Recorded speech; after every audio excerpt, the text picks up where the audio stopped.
Standard 11 chapter 6 कार्य ऊर्जा અને પાવર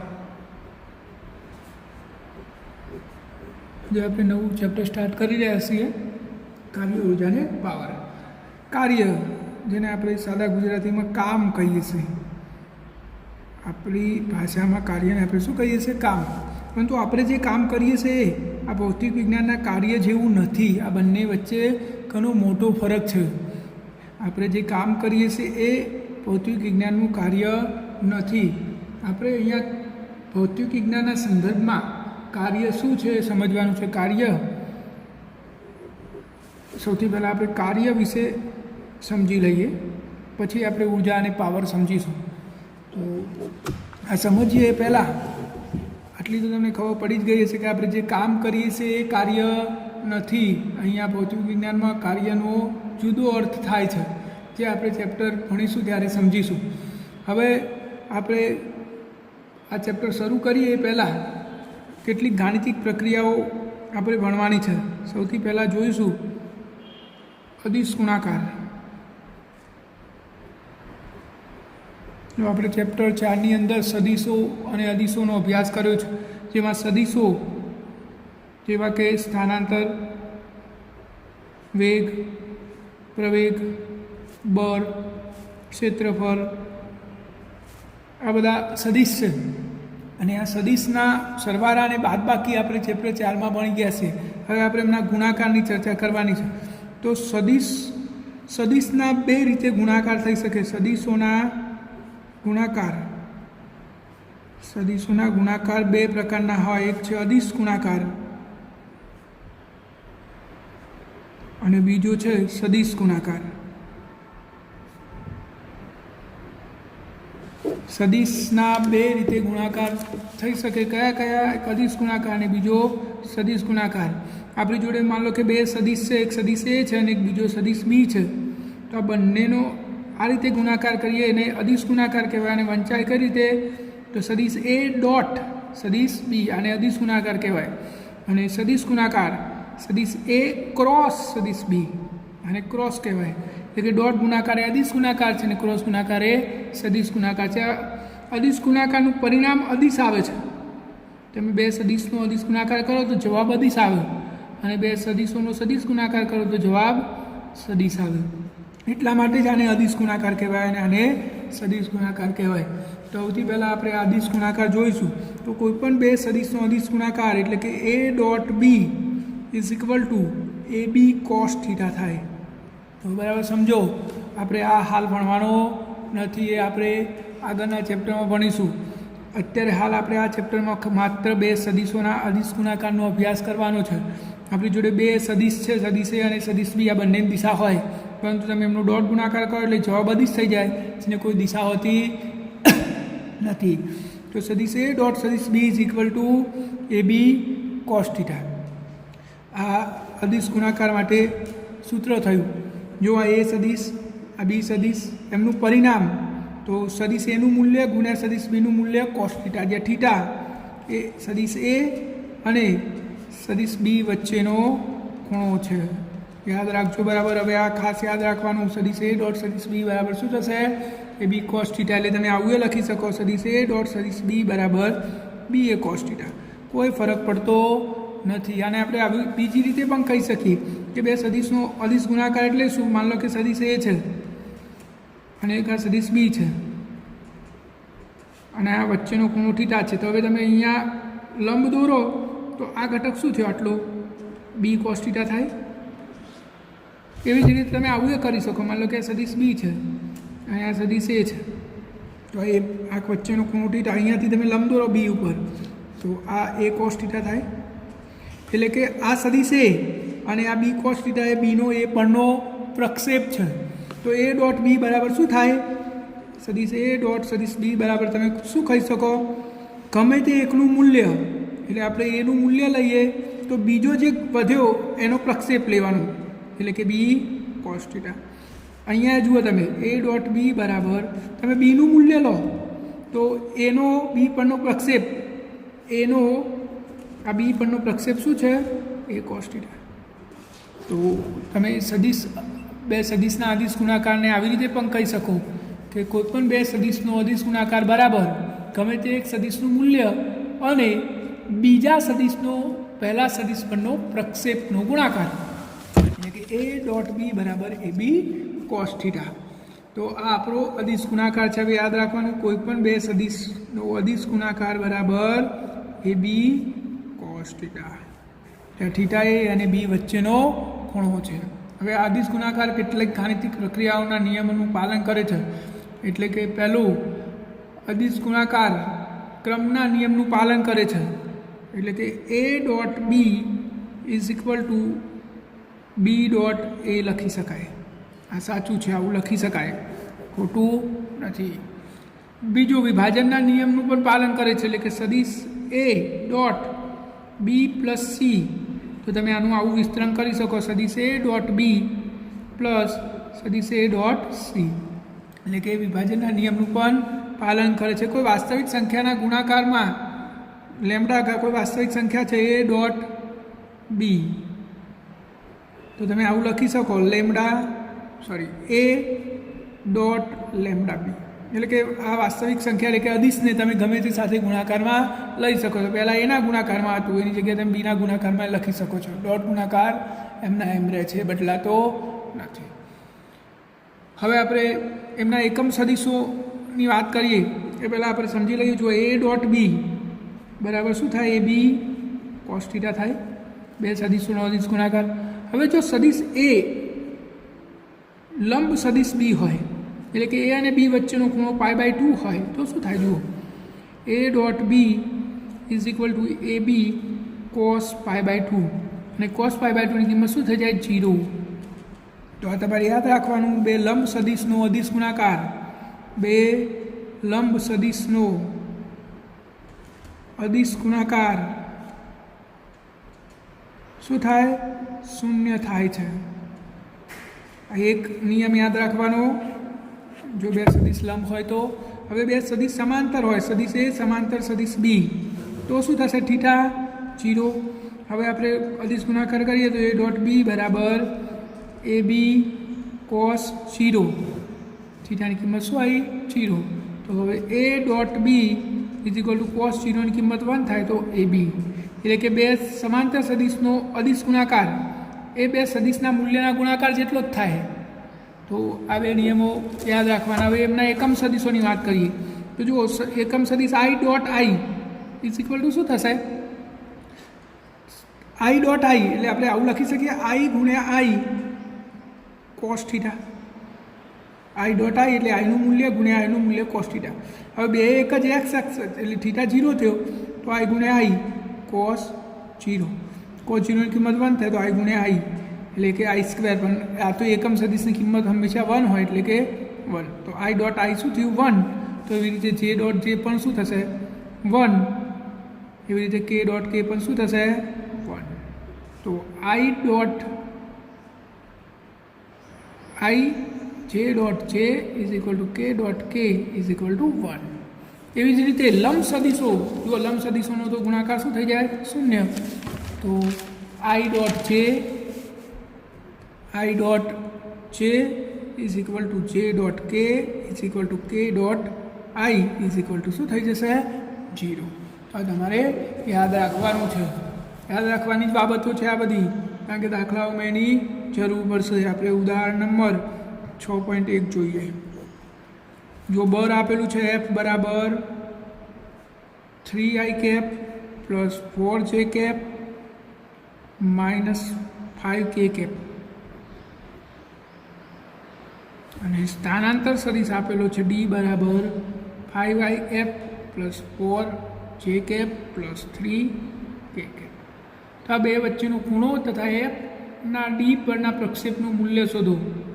એફનો ડી પરનો પ્રક્ષેપ શોધવાનો છે અને આપણે બે વચ્ચેનો ખૂણો શોધવાનો છે. તો આ બેનો આપણે ક્રોસ અદિશ ગુણાકાર કરીએ તો એફ ડોટ ડી સદિશ is equal to f D cos theta થાય. આપણે થીટા શોધવો છે તો કોસ થીટા સૂત્ર કરતા બનાવો તો કોસ થીટા બરાબર એફ ડોટ ડી ભાગ્યા એફ ડી. તો હવે આપણે આમાં કિંમતો મૂકી દઈએ તો એફ સદીશની કિંમત શું છે? 3i cap plus 4j cap plus 3k cap dot D સદીશની કિંમત શું છે?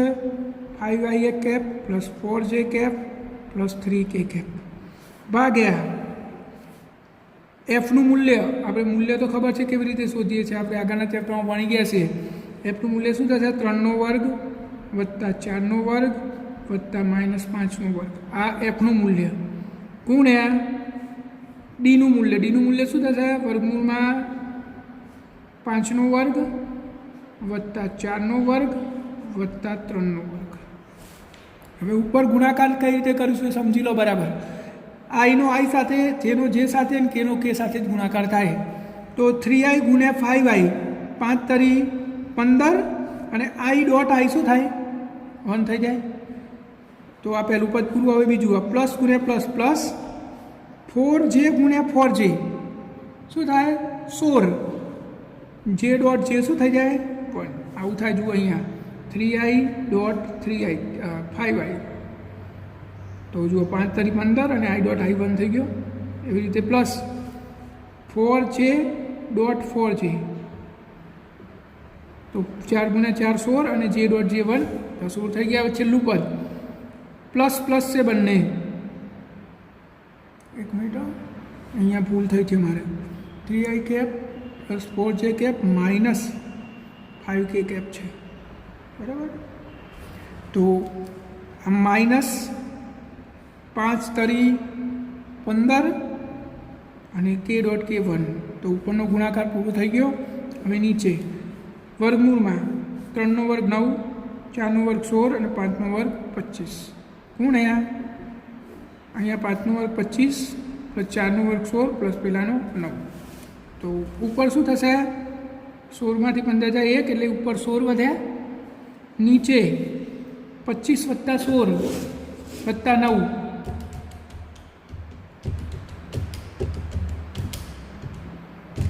50 વર્ગમૂળમાં 50 ગુણ્યા અહીંયા વર્ગમૂળમાં 50. તો 16 ભાગ્યા શું થશે? 50નું વર્ગમૂળ ગુણ્યા 50નું વર્ગમૂળ એટલે 50. તો કોસ થીટા બરાબર 16 ભાગ્યા 50. તો કોસ થીટા બરાબર 0.32. તો થીટા બરાબર કોસ ઇન્વર્સ 0.32. આ આપણો જવાબ છે. કઈ રીતે ક્રોસ ગુણાકાર કરવાનું છે મેં તમને સમજાવ્યું છે. તમે પહેલાં ચોપડામાં લખી દો અને પછી શાંતિથી વિડીયો જુઓ એટલે તમને આઈડિયા આવી જશે. હવે એફનો ડી પરનો પ્રક્ષેપ, એફનો ડી પરનો પ્રક્ષેપ શોધવાનો છે. તો આપણો એફ સદીશ અને આપણો ડી સદીશ. આપણો થીટા છે. તો આ આરવે ઘટક થાય આપણો એફ અને ડી કોસ થીટા. એફનો ડી પરનો પ્રક્ષેપ શોધવાનો છે. એટલે આપણો આ ડી અને આ આપણો એફ, આ આપણો થીટા. તો આ ઘટક શું થશે? F cos theta. આપણે એફ કોસ થીટા શોધવાનો છે. તો એફ કોસ થીટા બરાબર F cos theta is equal to એફની કિંમત કેટલી? વર્ગમૂળમાં 50 અને કોસ થીટાની કિંમત કેટલી આવી હતી? Cos inverse 0.32. તો કોસ ઇન્વર્સ ને કોસ બે કેન્સલ થઈ જશે. વર્ગમૂળમાં 50 ગુણ્યા 0.32 એરપોર જવાબ થશે 50નું વર્ગમૂળ ગુણ્યા 0.32 2.26 ન્યૂટન. તો આ આપણો જવાબ થાય. હવે આપણે આગળની થિયરી જોઈશું. કાર્ય અને ગતિ ઊર્જાનો ખ્યાલ અથવા તો કાર્ય ઊર્જા પ્રમેય. શું જોઈશું આપણે? કાર્ય ઊર્જા પ્રમેય. ખૂબ જ અગત્યનો પ્રમેય છે આ પ્રમેયનો ઉપયોગ આપણે વારંવાર કરીશું. આ પ્રમેય મેળવવા માટે આપણે થોડું પૂર્વ જ્ઞાન યાદ કરી લઈએ. તો અચળ પ્રવેગી ગતિનું સમીકરણ ત્રીજું v² - v² બરાબર 2as જો આ વી એ અંતિમ વેગ, યુ એ પ્રારંભિક વેગ, એ પ્રવેગ અને એસ એ સ્થાનાંતર છે. હવે આપણે આ સમીકરણની બંને બાજુ 1/2 એમ વડે એટલે કે m/2 વડે ગુણી દઈએ તો જો અહીંયા 1/2 mv² minus 1/2 mu² is equal two 1/2 m into s. તો 1/2 mv² minus 1/2 mu² is equal two 2 cancel તો m a s અને m a બરાબર તો f થાય તો 1/2 mv² માઇનસ 1/2 mu² બરાબર f s. એક સમીકરણ આવ્યું. આ અદિશ સ્વરૂપ આવ્યું. આપણે સદિશ સ્વરૂપ મેળવવું હોય તો શું થશે? તો સદિશ સ્વરૂપમાં આવું સેમ કરીએ v² માઇનસ u². આ સદિશ ઇઝ ઇક્વલ ટુ 2 આ એ સદિશ ઇન્ટુ ડી આવું થાય એટલે કે આ એ ડોટ ડી આવું થશે. હવે બે બાજુ 1/2 m વડે આપણે ગુણી દઈએ તો 1/2 m v² minus 1/2 m u² is equal two 1/2 m 2 a dot D. તો આ 2 કેન્સલ m એની જગ્યાએ શું થાય f. તો 1/2 mv² minus 1/2 mu² is equal two f dot T આવું થયું. તો સમીકરણની જે ડાબી બાજુનું પદ છે આ બાજુનું એ આ વેગના વર્ગ અને દરના ગુણાકારના અડધા મૂલ્યના તફાવત જેટલું છે. વેગના વર્ગના અને દરના ગુણાકારના અડધા મૂલ્યના તફાવત જેટલું છે જેને ગતિ ઉર્જા કહે છે, જેને આપણે કે વડે દર્શાવીશું. શાના વડે દર્શાવીશું? કે વડે. કે એ અદિશ રાશિ છે તો આપણે આ અંતિમ વેગ છે એટલે આને કે એફ માઇનસ પ્રારંભિક વેગ છે એટલે આને પ્રારંભિક ગતિ ઉર્જા કહીશું. જ્યારે જમણી બાજુનું પદ એ બર અને બરની દિશામાં થયેલા સ્થાનાંતરના ગુણાકાર જેટલું છે જેને આપણે કાર્ય કહીશું, જેને આપણે ડબલ્યુ વડે દર્શાવીશું. તો કે એફ માઇનસ કે આઈ બરાબર ડબલ્યુ. આને કાર્ય ઉર્જા પ્રમેય કહે છે. આપણે કાર્ય ઉર્જા પ્રમેયને આ રીતે વ્યાખ્યાયિત કરી શકીએ કે કણની ગતિ ઉર્જામાં થયેલો ફેરફાર એની પર લાગુ પાડેલા ચોખ્ખા બર વડે થયેલા કાર્ય જેટલો હોય છે. ગતિ ઉર્જામાં થયેલો ફેરફાર એ પદાર્થ ઉપર લાગુ પાડેલા ચોખ્ખા બર વડે થયેલા કાર્ય જેટલો હોય છે. આને કાર્ય ઉર્જા પ્રમેય કહે છે. આ ખૂબ જ અગત્યનો પ્રમેય છે એટલે તમારે યાદ રાખવાનો અને સમજી લેવાનો.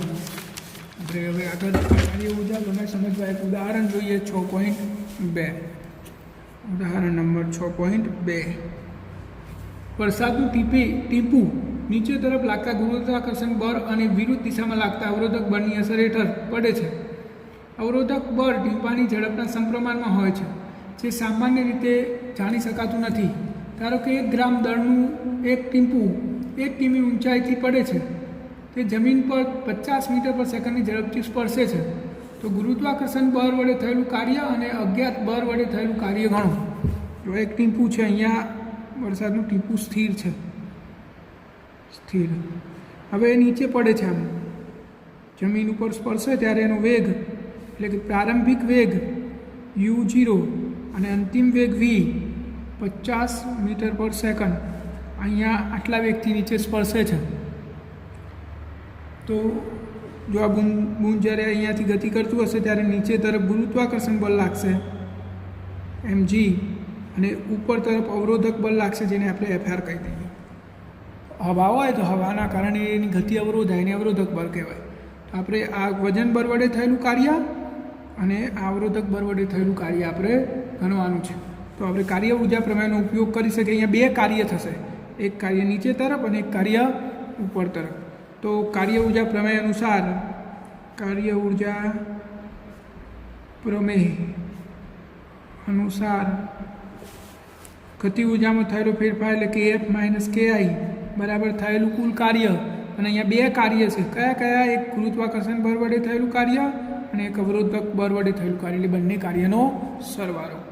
તો આપણે આ કાર્ય શોધવાનું છે. તો WR બરાબર KF minus KI minus WG આટલું આપણે ગણવું પડે. હવે kf એટલે અંતિમ ગતિ ઉર્જા એટલે 1/2 mv² માઇનસ પ્રારંભિક ગતિ ઉર્જા એટલે 1/2 mu² માઇનસ ગુરુત્વાકર્ષણ બળ વડે થયેલું કાર્ય, ગુરુત્વાકર્ષણ બળ Fg અને સ્થાનાંતર એટલે d. કાર્ય બરાબર શું થાય? F × d. તો કાર્ય Fg અને સ્થાનાંતર d. ચલો, તો 1/2 m બુંદનું દર કેટલું છે? બુંદનું દર 1 ગ્રામ એટલે 10⁻³ વેગ, અંતિમ વેગ 50 એનો વર્ગ માઇનસ પ્રારંભિક વેગ તો 0 હતો માઇનસ ગુરુત્વાકર્ષણ બળ એટલે mg × d. તો અહીંયા 50નો વર્ગ 2500 × 10⁻³ માઇનસ m બુંદનું દર 10⁻³ 1 ગ્રામ એટલે g આપણે 10 લઈ લઈએ અને d સ્થાનાંતર કેટલું થયું? કેટલે ઉપરથી પડ્યું? 1 કિલોમીટર એટલે 1. તો 2500 અડધા 1250 × 10⁻³ અને અહીંયા 10 × 10⁻³. તો 1250માંથી 10 જાય તો 1240 × 10⁻³. તો 1.2.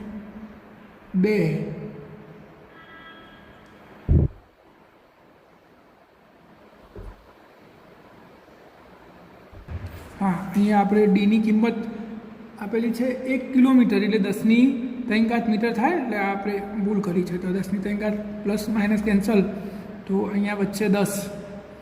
તો હવે અહીંયા જો 3 ઘાત આમ જવું તો 1.25 માઇનસ 10 એટલે જવાબ આવશે -8.75 જૂલ WR. એટલે કે અવરોધક બળ વડે થયેલું કાર્ય ઋણ આવ્યું. કેમ? તો ગુરુત્વાકર્ષણ બળની વિરુદ્ધ કાર્ય થયું છે એટલા માટે. આ દાખલો પણ તમે ચોપડામાં લખી દો એટલે તમને તૈયાર કરવામાં તકલીફ ના પડે. હવે આપણે આગળની થિયરી જોઈશું. કાર્ય કોને કહેવાય? કાર્ય. આપણે અહીંયા એક પદાર્થ લઈએ. આ એક પદાર્થ છે આ સપાટી ઉપર. હવે એને આપણે આ દિશામાં બળ લગાડીએ છીએ F. આ ખૂણો થીટા છે અને આ બળની અસર હેઠળ પદાર્થ ગતિ કરીને અહીંયા આવ્યો. કેટલું સ્થાનાંતર કર્યું? અને d જેટલું. તો આ બળ વડે થયેલું કાર્ય સ્થાનાંતરની દિશામાં ઘટક અને સ્થાનાંતરના મૂલ્યના ગણનફળ જેટલું હોય છે. એટલે કહેવાનો મતલબ શું કે બળ ભલે આ દિશામાં લાગ્યું પરંતુ સ્થાનાંતરની દિશાનું જ બળ ગણાય. એટલે કે અહીંયા થયેલું કાર્ય અહીંયા બળ કેટલું ગણાશે? તો આ જ દિશાનું. અને આ દિશાનું બળ કેટલું થાય? તો આ F છે. તો આ F cos θ. તો અહીંયા કાર્ય W બરાબર F cos θ × d. therefore FD cos θ. અને આપણે હાલ જ નિયમ પણ આ cos θ દૂર કરો તો સદિશ F ડોટ સદિશ d. તો કાર્ય W બરાબર શું થશે? F dot d. આ કાર્યનું સૂત્ર થયું. એટલે કે બળ ગમે ત્યાં લાગતું હોય પણ એ સ્થાનાંતરની દિશામાં જ ગણવાનું, તો જ કાર્ય ગણાય. બાકી તમે બધું બળ વડે થયેલું કાર્ય ગણી શકો નહીં. દાખલા તરીકે હવે કાર્ય ક્યારે શૂન્ય થાય સમજવું હોય તો એક દિવાલ છે અને આપણે ધક્કો લગાડીએ, મોટા મૂલ્યનું બળ લાંબો સમય સુધી લગાવીએ પણ દિવાલ સહેજ પણ હલવાની નથી, તો અહીંયા થયેલું કાર્ય શું થાય? શૂન્ય થાય છે. તો કાર્ય ક્યારે શૂન્ય હોય એની આપણે ચર્ચા કરીએ તો સૌથી પહેલું સ્થાનાંતર શૂન્ય હોય ત્યારે કાર્ય શૂન્ય હોય છે. મેં તમને કીધું કે કોઈ વ્યક્તિ 150 કિલો વજન 1 કલાક સુધી ઉંચકી રાખે તો બળ તો પુષ્કળ લગાડે છે પરંતુ સ્થાનાંતર થતું નથી. એટલે કાર્ય શું થયું કહેવાય? શૂન્ય. બીજું કારણ, જો બળ શૂન્ય હોય, માની લો કે ઘર્ષણ રહિત સપાટી છે ને એની પર કોઈ પદાર્થ સરકતો હોય તો અહીંયા બળ તો લાગતું નહીં, તો ભલે આ ગમે એટલું લાંબુ સ્થાનાંતર કરે પણ કાર્ય શું હોય? શૂન્ય જ હોય છે. આ બીજી શક્યતા. ત્રીજી શક્યતા, જો બળ અને સ્થાનાંતર એકબીજાને લંબ હોય, દાખલા તરીકે કોઈ સમક્ષ ટેબલ ઉપર કોઈ પદાર્થ આ દિશામાં ગતિ કરે છે તો ગુરુત્વાકર્ષણ બળ વડે થયેલું કાર્ય કોઈ ગણવાનું કહે તો ગુરુત્વાકર્ષણ બળ તો આ બાજુ લાગે અને સ્થાનાંતર આમ થાય છે, બે વચ્ચેનો ખૂણો કેટલો થયો π/2, તો અહીંયા પણ ગુરુત્વાકર્ષણ બળ વડે થયેલું કાર્ય શું થાય 0. અથવા તો સૂર્યની આજુબાજુ આપણી પૃથ્વી આમ ગોળ ગોળ ફરે છે, તો ગુરુત્વાકર્ષણ બળ તો આ દિશામાં લાગે છે અને સ્થાનાંતર આમ એને લંબ થાય છે, તો પૃથ્વી વડે થયેલું કાર્ય પણ શું થાય 0 થાય છે. તો કાર્ય જ્યારે બળ અને સ્થાનાંતર વચ્ચેનો ખૂણો π/2 હોય ત્યારે 0 થાય છે. હવે કાર્ય ધન હોય અને કાર્ય ઋણ પણ હોઈ શકે. આપણે હાલ જ જવાબમાં કાર્ય ઋણ આવ્યું. તો ધન ક્યારે? તો જ્યારે એફ અને ડી વચ્ચેનો ખૂણો 0 થી, એટલે કે આપણે આવું લખી શકીએ 0 θ π/2, એટલે કે 90થી ઓછો અને 0થી વધારે હોય ત્યારે કાર્ય ધન. જો π/2 હોય તો કાર્ય 0, અને જો ખૂણો π/2 θ π હોય તો કાર્ય ઋણ મળે છે. તો કાર્ય ધન, ઋણ અને માઇનસ પણ હોઈ શકે. તો આજનું ચેપ્ટર આપણે અહીંયા, આજનું લેક્ચર અહીંયા પૂરું કરીએ છીએ. બાકીનું આપણે આવતીકાલે જોઈશું.